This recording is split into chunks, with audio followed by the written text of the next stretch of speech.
இவர் ஒரு code maker. பெஸ்ட்டான கோட்டுங்களால தயாரிக்கிறதா நம்மளோட வேலையே. வழக்கம் போல நடுராத்திரி வர கடையில உட்காந்து வேலைய பார்த்துக்கிட்டு இருக்க. இவரோட போன்ல சுத்தமா சார்ஜே இல்ல. சரி சார்ஜர் எடுத்து பவர் ஏத்தலாம்னு பார்த்தா கேபிள் மட்டும் தான் இருக்கு. அடாப்டர் காணோம். ரைட் இப்ப லேட் நைட் வேற ஆகிருச்சு. பேசாம கடையை சாத்திரி வீட்டுக்கு போய் போனுக்கு சார்ஜ் போட்டுக்கலாம்னு கிளம்பிக்கிட்டு இருக்க. கடைக்குள்ள இருந்து ஏதோ சவுண்ட் கேக்குது. என்னடான்னு பார்த்தா க்ளோஸ் பண்ணி வச்சிருந்த கதவு தன்னால ஓபன் ஆகுது.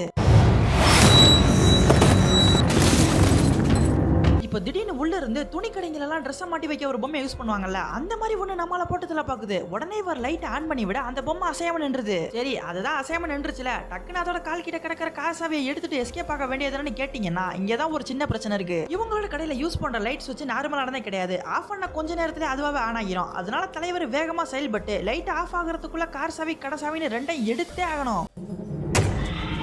ஆனா பாவம் இவரோட கெட்ட நேரம்னு பார்த்து இந்த லைட்டுமே ஃபியூஸ் ஆகிருது.